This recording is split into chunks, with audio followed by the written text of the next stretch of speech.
Welcome everybody, welcome to Singularity Watch, the show where we take a peek at the future and the emerging technologies that are making their way towards us. I'm Ollie, and as always my co-host is Kavya Perlman, founder of the XR Safety Initiative, XRSI, award-winning cybersecurity professional, and basically the inventor of this show. Hi Kavya, how's it been going lately? It's been amazing. Lots going on in the industry. Yeah. There is all kinds of news building up. We're gaining momentum at the Singularity Watch. So exciting times, Ollie. I'm so excited to be here. What's been going on? Oh, well, have you heard? I know, but I'll ask you. Yeah. Well, on 26th of October, our guys at Ready HackerOne announced that an independent researcher has basically jailbroken Quest 2. The details of which cannot be revealed. The identity of the researcher cannot be revealed because of, all the obvious reasons, because we're dealing with the big blue and we want to protect our folks. And let's see how it goes. It's going to probably be a long battle because suddenly ourselves as well as the industry realize that we actually don't have right to repair on these devices. And so together with our executive director of the show, as well as Ready HackerOne, Marco Maniano, and the team of XRSI researchers and all, we're pretty much geared up for a good, nice fight on behalf of the industry. And let's see how the battle goes.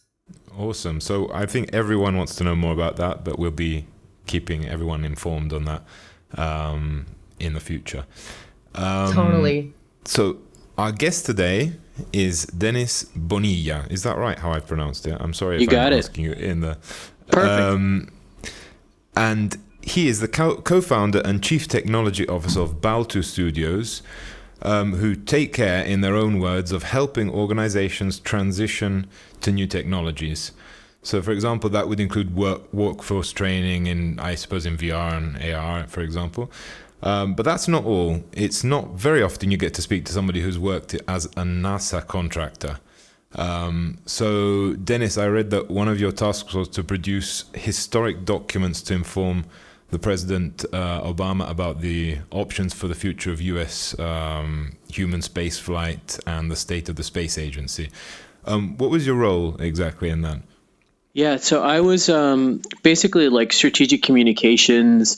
I was responsible for the development of the different outputs basically from these committees. So the committee would meet over like 180 days. It was something kind of like that, 180 days. And it was 5 or 6 top people, like Sally Ride and just like these super brainiacs.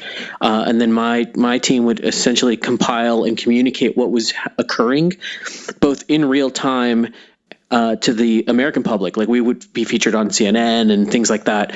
And then at the end of it, we were to create this one document that would inform the president essentially on what to do with the space shuttle in the International Space Station.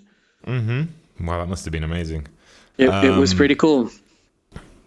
And speaking instead of AR and VR and everything that goes under the sort of umbrella term of immersive tech, what was the first? When was the first time you heard about it, and what was your first kind of impression? What's your first memory, especially of that? Yeah. So I've been asked this question a few times, and I keep going back to there was a particular ride at Disney World.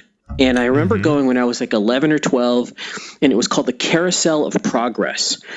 And the last sequence, so the Carousel of Progress is essentially like the history of American engineering, and it starts like in the 1800s. When it ends, it projects the future. So this carousel, you're basically riding this carousel and you're seeing these different scenes.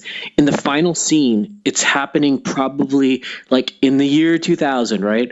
And these two kids are sitting down, both with headsets, playing some kind of spaceship game. It's clearly VR. And I remember just sitting there thinking, I cannot wait until that thing is real. Yeah. I think it's here we are now, messing with these headsets, having this conversation in a virtual environment. It didn't take that long, for it to catch up. That's actually quite surprising. I mean, sometimes I get that feeling. I don't know about you guys, but it feels sometimes like you're in a game and you suddenly go, I'm actually here. Sort of like you almost imagine if you could show that to yourself in the past or something. Absolutely. So the usual representation of the XR domain is very much sci-fi and space oriented. It's sort of one of those symbols, right, of sci-fi. And you have, in fact, actually worked with NASA, so you've got everything all together in one bundle. So how do these two worlds, the virtual and the outer world, or things that are out of our world, in fact, interact? Are they just both expressions of cutting edge technology, or is there kind of like a deeper connection between the two, or even perhaps what we as humans seek in them, maybe? I think modeling and simulation is kind of, at least for me, the best analogy, right? So as humans, in order to solve problems, we constantly, we create tools to solve those problems. So whether it's writing, we create symbols, we create text, we create recording devices so that we can communicate these lessons to each other. I think in a way that, as part of modeling, like a subset of modeling and simulation, you have this data visualization component. And we have for a millennia been trying to convey things to the people that come after us, whether it's like a herd of cattle on the side of a cave, or it's a stacking operation in the vehicle assembly building in Kennedy Space Center using a 3D engine.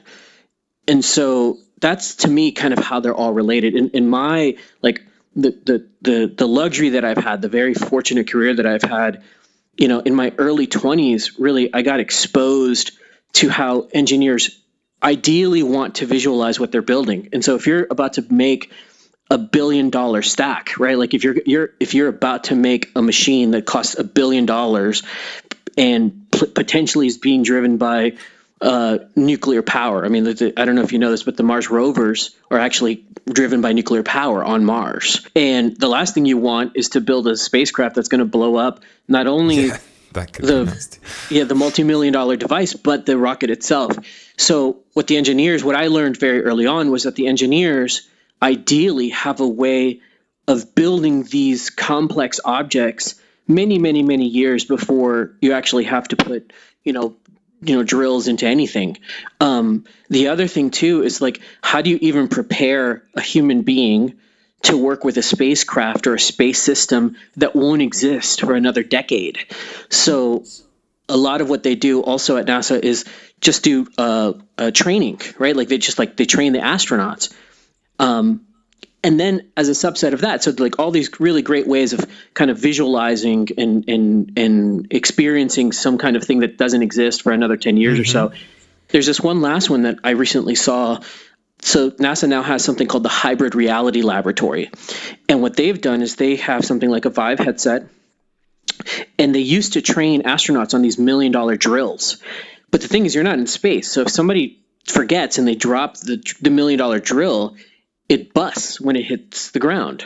Right. So what they've done is they'll actually put you in the International Space Station, and then they've 3D printed an analogous shape to the drill.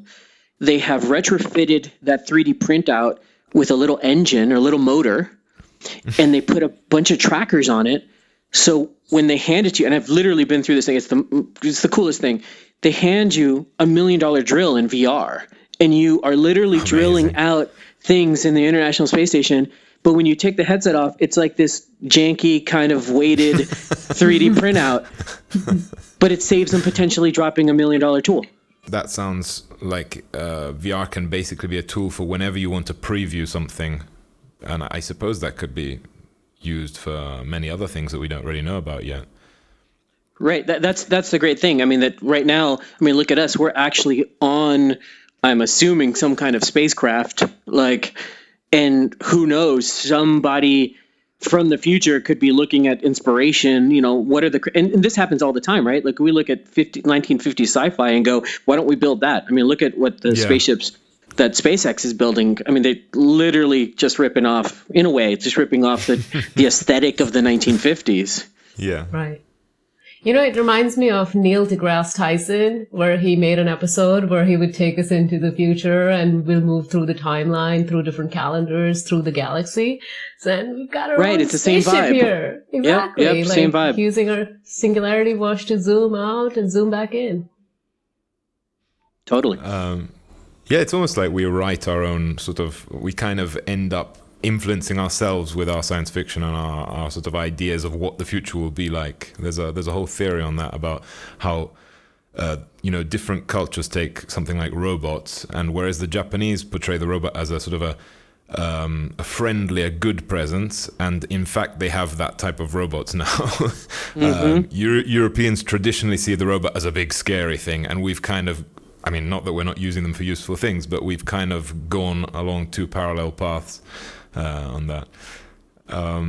So moving on, what do you think you've learned? What has space exploration and that domain taught you? Is there something that you've taken from the experience, and are you putting it back into the immersive tech industry? Yeah, so I was really fortunate to come in kind of later in the game.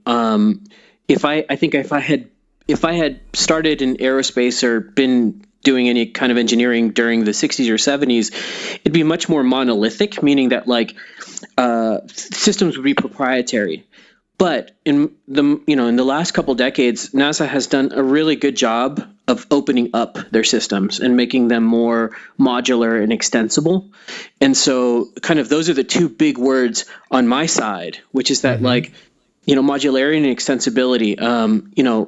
I can't speak too much to the security in terms of I'd rather not speak to the security that NASA implements, but security is also super, super important. The systems that I've worked on that have interfaced with simulations have to have a ridiculous amount of security because these are potentially mission critical or life sustaining kind of systems. I mean, I haven't worked on stuff for the space shuttle specifically, but engineers building things that could potentially blow up in space have used interfaces that I've worked on. So extensibility, modularity, and I think part of the reason I'm here, just speaking a little bit to the complexity of the systems, like security. Security is a big one on the list. Yeah, and all those things are values that either I bring to the products that we make at Baltu, or to folks that I consult with, or things like this when we're just talking openly, just making those part of the values that I speak about. I definitely learn those while working on NASA stuff. Right. And speaking of Baltu, of which you're the co-founder and CTO, if I understand correctly, where you research the future of work and the workplace and workforce rather. What do you expect to see in the future when you talk about the future of work and workforce, and what are your sort of expectations on that? Yeah, so this has been kind of our big thing over the last few years. We've been very kind of quietly researching and working with different universities and different organizations to understand how it is that we need to implement these immersive systems. And so one of the things we're seeing is basically having more contextual information. As human beings, we rarely have as much contextual information as we'd like. And that simply means that like if we're in an environment that is new to us, getting information about that environment, it does help to have a mobile device on us now, right? Because you could pull up a PDF that is a manual or something, or maybe look up a YouTube video, but that's still super restrictive, and it's not actually the way that we work in the real world. Like who wants to carry a ton of manuals and read the manuals? What we've been looking at are things like, can I look at a thing and then that thing gives me information about itself? Or one of the challenges that our CEO put out right as we were starting to be a company was, here's what I want. Here's the multi-year vision. He has 3 young daughters, and he said, I want one of my daughters, who at the time was 6, I want her to be able to walk into a cockpit of a 747 and fly it only using an iPad. Wow. And so that's the challenge. So like, how do you even pull that off? And we've been working really diligently. We went from Baltu Studios to Baltu Technologies in January because we're in the midst of pushing out and testing out a product that's going to actually run on an iPad using augmented reality and virtual reality tech. Wow. And Nice. that's what we see. Yeah, we see a way of interfacing with the world that kind of we've been hoping for. I don't want to put a bunch of ads, in your view while you're walking around the street. Like that's like the ultimate like nightmare scenario for me. Like I can't even imagine like pop-ups as you like walk by a Starbucks or something. That'd be the worst. But I would like to be able to like, I don't know, fix an object. Like I'd love to be able to look at an object, it recognizes what it is, and then it says, here are 10 suggestions on how to fix it, or things like that. Right. Okay. Yeah. So that's how we're seeing it. So do you think that's going to eventually translate into actually not needing anything on your face, or very, very little on your face? Well, that's like the sci-fi future, right?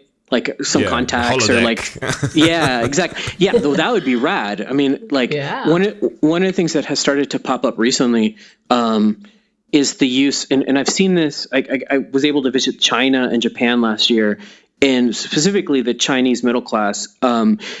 Just their infatuation right now with projectors and having almost like cave type systems in public spaces. So that's really interesting. And I haven't seen that out of either an academic or like an engineering setting, like Lockheed Martin. Nope, for sure will have a cave system, and Arizona State University, of course, will have some kind of projected cave system. But like, imagine a system that's in your living room that is projecting these environments. That's already starting to happen. I mean, projectors have dropped in price from like $1,000 to like you can get a pretty decent projector for $100 now. Right. And they're only going to get cheaper. Yeah, and that's pretty nuts. Yeah. What's a cave system? What's the difference? Just sorry. Okay, so cave system, like they kind of started popping up around the really getting a lot of use during the mid-90s. And a cave system is basically like a multi-projector system.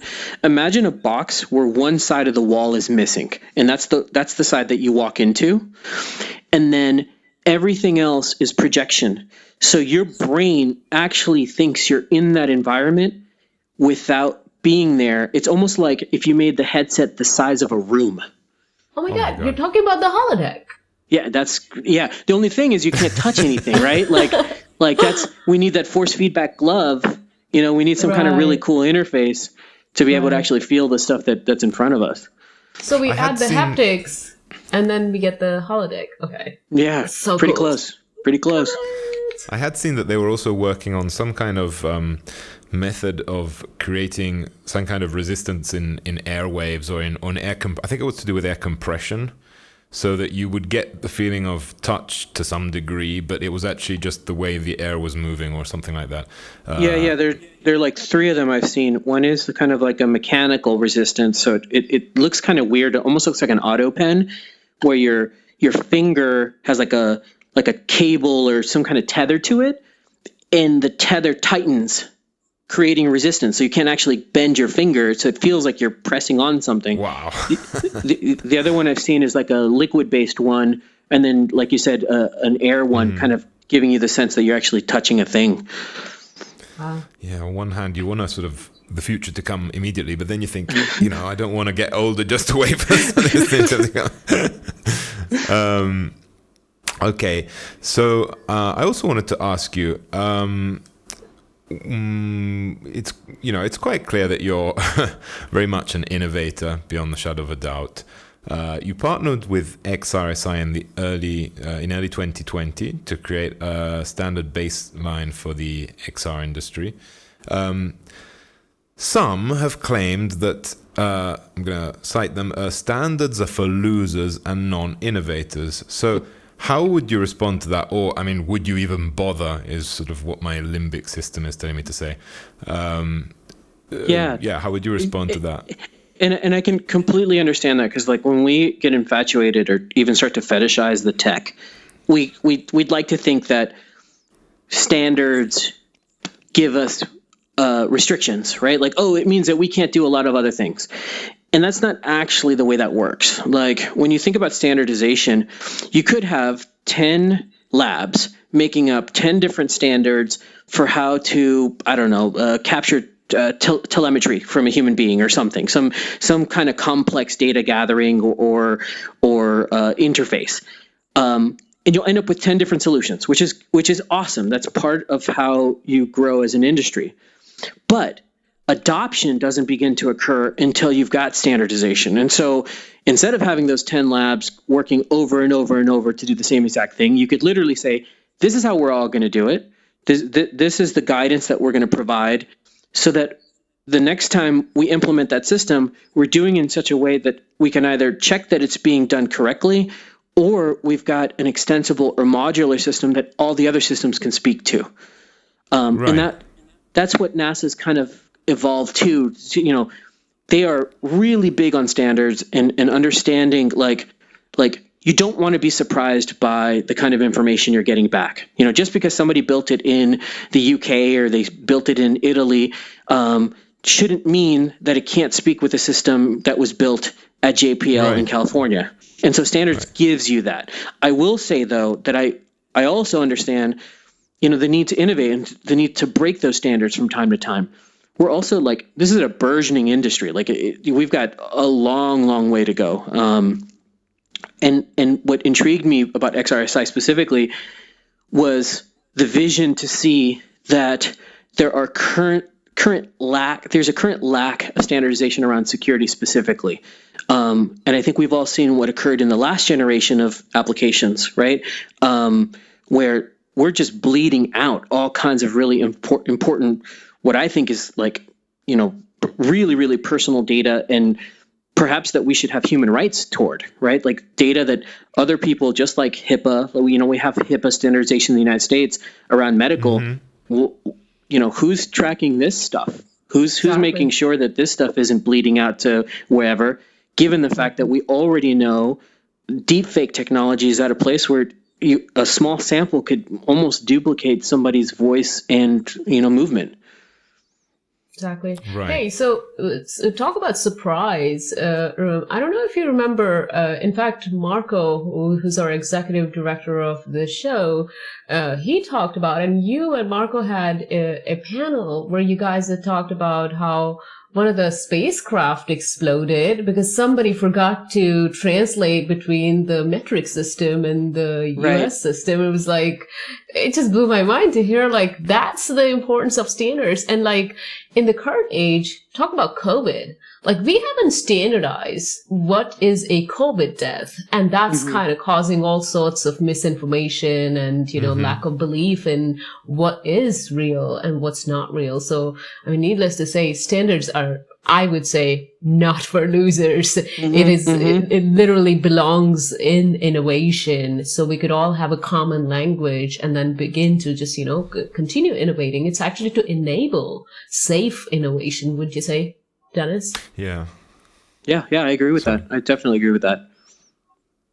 Yeah, unfortunately, I think the thing is that the kind of more attractive part of technology to most people is not doesn't necessarily mean that there's a deep understanding of it, this kind of part is probably maybe sometimes more boring and harder to implement, I would expect, right? It takes a lot of testing and a lot of going over it and over it again, and people at home who want a laser gun or something to play around with in their holodeck, they don't really think about that, I guess. Yeah, but it's funny too, because if you think about any of the hardware that any of us is using, right, that was produced in a factory and it wasn't handmade. Exactly. Each one has a certain level of tolerance. Why? Because there are certain standards around how they're produced and how they're distributed. And I think about this, you can still build and drive a Lamborghini and have a conversation about the standards to build that Lamborghini. So I don't necessarily think about it. Yes, it looks boring, but that's the thing that goes into the magic. Think about the internet. And I'll just kind of say this briefly. The internet was cooking for, almost 30 years, right? As ARPANET, as a Department of Defense system, as a thing that came out of DARPA. And it wasn't really until you put a slick coat of paint on it and gave it some graphics that people really started to take a lot of attention, like a lot of people. There were definitely your early adopters that were there in the late 70s and 80s. But that's a standard-based system, right? Yeah. That you can break and take it apart and, look at where we are now with the malleability of that system. But if it wasn't for TCP/IP, right, which is arguably not sexy, like you said, we wouldn't have any of this stuff. Or HTML, right? HTML goes through a standardization process, so you can even render anything on a screen. And you need those things. Otherwise, I mean, what are you doing? You're carving the internet out of wood, maybe? And that's such a classic example, actually, because TCP/IP, I mean, it started as a thin stack, and I mean, because we needed to add security, and it just kept adding up, and then suddenly that sort of a, glass shape became like a fat lady, and now we have all these piled up protocols, and the thing doesn't work properly. I mean, just about last week, a couple of times, the president of the United States gets hacked.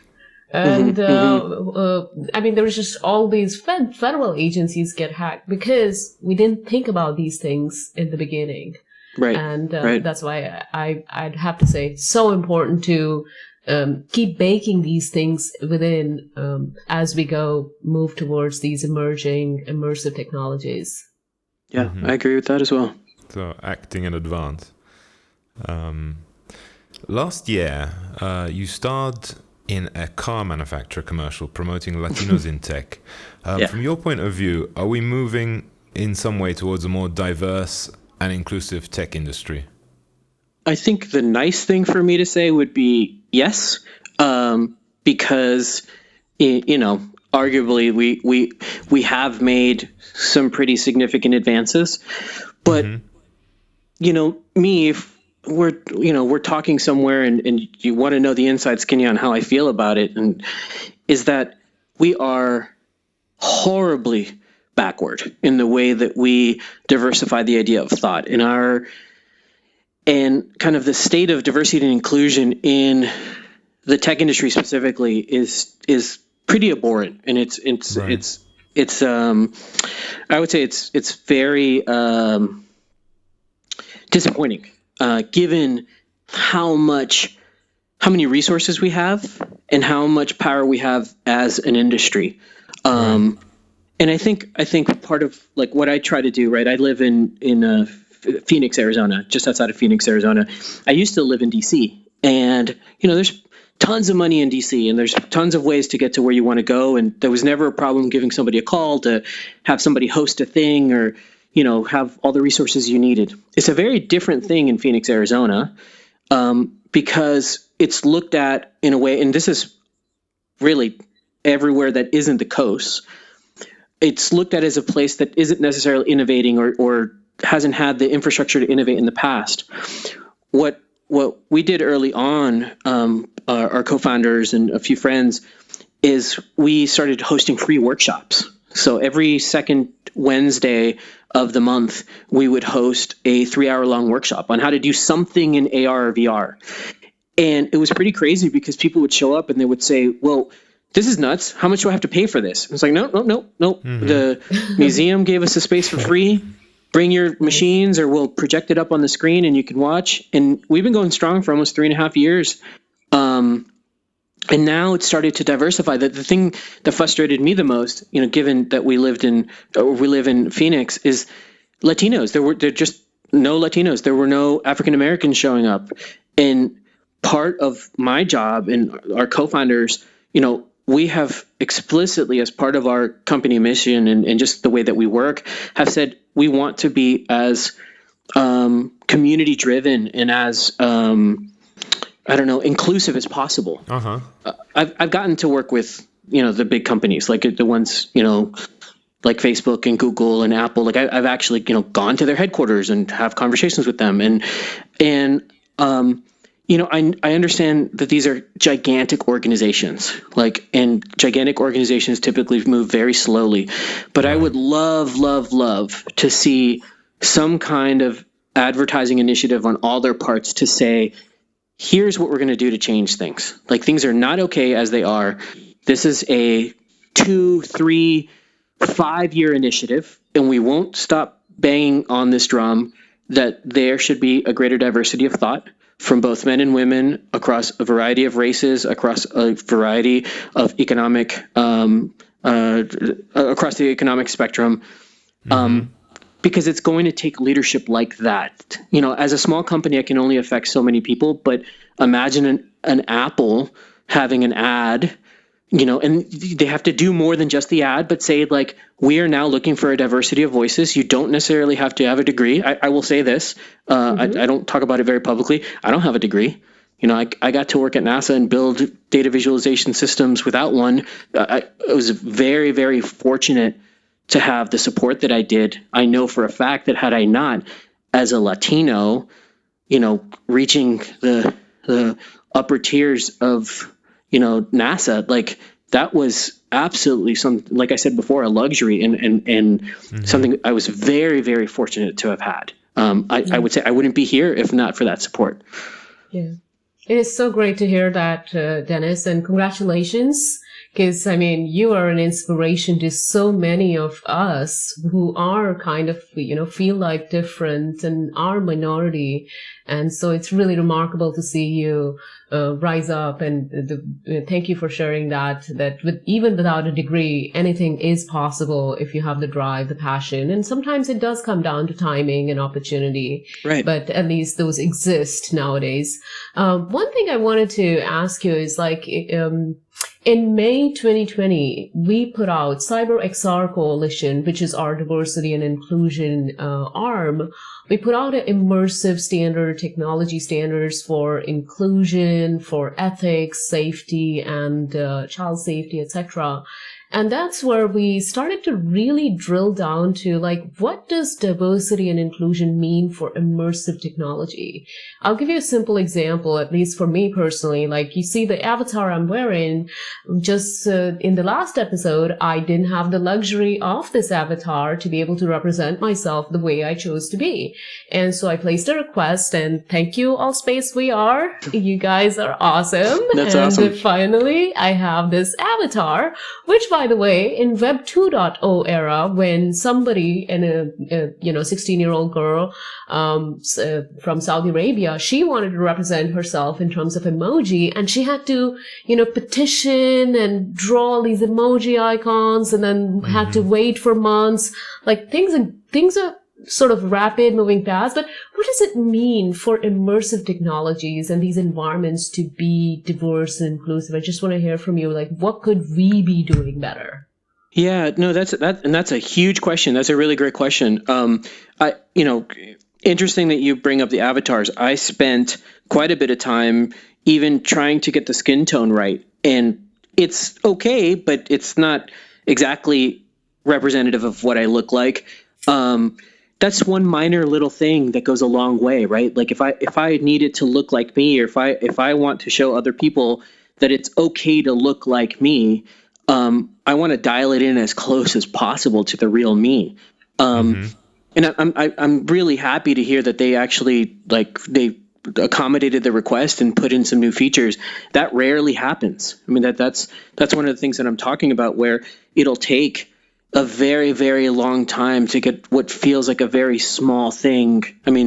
I can't speak to the workflow, but I can imagine a 3D modeler taking a couple of days to implement it, maybe another couple of days, like a week of work maybe, to affect potentially millions of users. Totally. And again, back to standards, right? If you have standards, or if there's a standard protocol for an update that includes some reflection on diversity and inclusion, that's going to go a long, long way. What are we doing to accommodate our audience, not just a particular segment of our audience?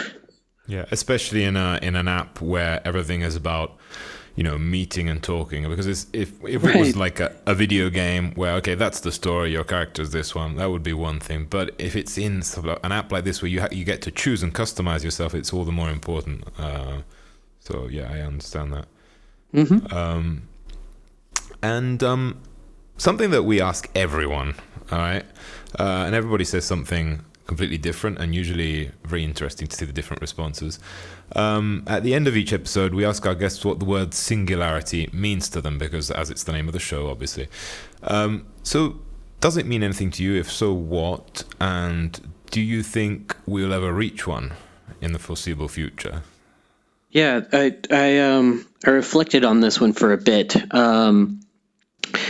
This is kind of a tough one because, of course, the first thing that comes to mind is a black hole, and kind of the point of no return in a black hole, and we can get all science fiction-y about it and talk about Interstellar and all kinds of crazy stuff. But here's what I thought about. A friend of mine who's an artist, constantly observing the future, and I had an opportunity to teach a class in the spring, and he said to me, "Hey, man, so how are you doing it different?" And I said, I'm going to do deep fakes, and I'm going to do it as a puppet and all kinds of crazy stuff. And I was able to teach this class about interactive systems at a university level using deep fakes and puppets, which prior to COVID probably wasn't going to be possible. And he said, and he started cracking up, and he goes, so push the limit, like find how you can change the medium as much as you possibly can, the medium of education. And he said, in 2 years from now, this was his prediction. 2 years from now, education will be unrecognizable to our parents. And I was like, wow, that's pretty crazy. Like, and I thought in February that was pretty crazy. We are now in October. Like, it's almost unrecognizable to me what it looked like in February. Totally. To me, so the singularity, I believe, to me, looks like, and this kind of sounds dire, although I don't really want it to, it's the point of no return. It's where all the things that we knew are no longer the same. There comes a point when you have learned how to ride that horse and how to feed that horse and how to take care of that horse, and the next day your next door neighbor drives by in a thing that has 4 wheels running with no harness or anything. Yeah. And you go, what is that thing? So the singularity to me are moments like that. And potentially, we can talk about the technological singularity. It's a point when we've been usurped in a way. And I hope for the better. Like, it doesn't mean that all humans have to go away. It just means that we become something else. We hopefully learn from our mistakes. We become better individuals or a better collective. Like, that's what the singularity seems to me to be. I hope it is. Yeah, also because a theme that's been coming out in lots of these episodes is that of preparing in advance, because when you think about privacy and security, that's a big theme. You try and do something to prevent a danger that isn't very obvious in advance before it gets there, because later it's too late, right? The same thing hasn't been done. Well, I mean, somebody had thought about doing, but then other people dismantled it for the pandemic and all this stuff. And the same thing will be definitely, I think, a problem for climate change and other stuff like that. So when you say this, to me, I kind of think we need something that gets us past that sort of that problem in human nature where we're not able to see past our own nose. And we sort of just let things overwhelm us before we start preparing for them. To circle back on something that you said at the beginning of the episode, the Japanese, right? So I was in Japan last year and the year before that, and I love Japan, and just amazing. The culture itself has many, many ways of looking at it, but from a technological level, like you said, the idea of friendly robots is kind of outside of what Americans think. And I think like this, like we constantly have this imagery telling us that therefore fighting, therefore destruction, and eventually it will lead to our own destruction. It's like a Frankenstein thing, right? And I think, so why don't we have more popular media where they aren't? Like, we can make that choice. We can literally start writing today. We can literally start producing content today that says, this is what the future of work looks like. This is how that machine helps these people build a bridge so that they can feed their kids. And that's not tough to do. But the onus is on us to do it. Like, we have to kind of break out of this mentality that like the future is out to destroy us, because like you said, we create that future, right? And we have to be very cautious about dreams and ideas that are self-destructive in that way. Yeah. Absolutely. It's a good point. Yeah. And you talked about it already, like being proactive. So I'm going to ask my favorite question that I mostly ask all the guests that come to Singularity Watch is, so, at XRSI, our mission is to help build safe and inclusive environments.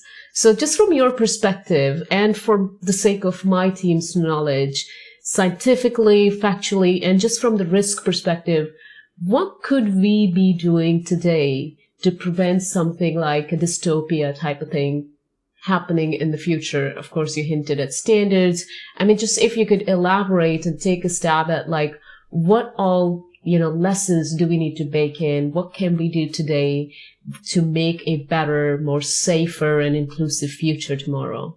Yeah, and this is why XRSI stood out for me. I'm trying to remember how I found the organization, but I was impressed by the language that was being used, because it was very progressive and forward thinking. Like, this isn't a problem of the future. This is a problem of the now. We're just, like you said, getting ahead of it. And so I think for me, this, again, another great question, Kavya, and a big one, which is like, what are the potential problems and how do we get ahead of them? What I like to do, and I think a lot of what I've heard with XRSI, is creating these ideas about what the future may look like and working your way backward from that. So if the future is this dystopian future, how did we get there? Right? What were the processes that were involved to getting us to that place that we don't want to be in? Right. And literally creating a checklist. If this happened, and being proactive and creating some kind of signal that the participants in our industry and even other industries, here's the thing that we already know this, XR is going to hit everything. There's nothing will remain untouched, from biology study to engineering, space vehicles to artificial intelligence. If we know that, we should be already collaborating with people in artificial intelligence, in biology, in spacecraft engineering, and saying to them, if I gave you the holodeck, if I showed up and you could see holograms, what are things that would ruin your day at your job today? Mm-hmm. And they'll tell us. They'll tell us the cheat sheet. Yeah. So collaboration seems like the basis of it. Yeah. Yeah. I think so. Yeah, that's a great word. Yeah, absolutely. Mm-hmm. Some good points, some excellent points. Dennis, a really big thank you for being here. It's been really enjoyable and actually quite a learning experience, at least for me. So thanks. Thank you guys for the invite. Always appreciate it. Absolutely. And thank you for sharing your story. So inspiring to so many of our, students, people that are really looking to get into this domain. In fact, wouldn't you say like future is brighter now? There are many ways you can watch YouTube videos. You can, connect with anybody through Twitter. And in fact, Dennis, I do remember when I got your email through info@xrsi.org. And I think you had included the NASA part into it. And I was like, wow, people from NASA wants to talk to us? That sounds like pretty cool. But now it seems like it's like an imperative. We have to be talking to people with that experience. Mm-hmm. So thank you so much for... Thank you, Kavya. Yeah, thank you. I never get to talk to people from NASA, so it's a really amazing thing for me. Well, I'll see if I can hook you guys up with some other people, because they're certainly much smarter people than I. So, just let me know, and I'll make some connections there. Awesome. Also, a big thanks to Kavya Perlan, my co-host, to Marco Magnano, who's the editor of the show. And I wanted to just mention the rest of the team, who everybody will get to know eventually. Ryan Wegner, Tim Stifler-Dean, David Chevet, and Ross Newman. These guys have been making the technical process here in the podcast really much easier than it would be if we had to do without them. Probably impossible. And they're all content creators and high-level professionals in their own right, and just in general, really interesting people. So kudos to them, and eventually we will be introducing them in some form. To everyone listening, you can follow us on Ready Hacker One. Find us on Facebook or YouTube under the name Singularity Watch, where you can watch our shows, including the previous ones, which are equally awesome. Or if you want the audio while you're only driving to work, which is probably not going to happen that much at the moment, but anyway, you can listen to our podcast on Spotify, Spreaker, and Apple Podcasts. And that's all for now. Happy journeys to all of you, wherever you are and whoever you are.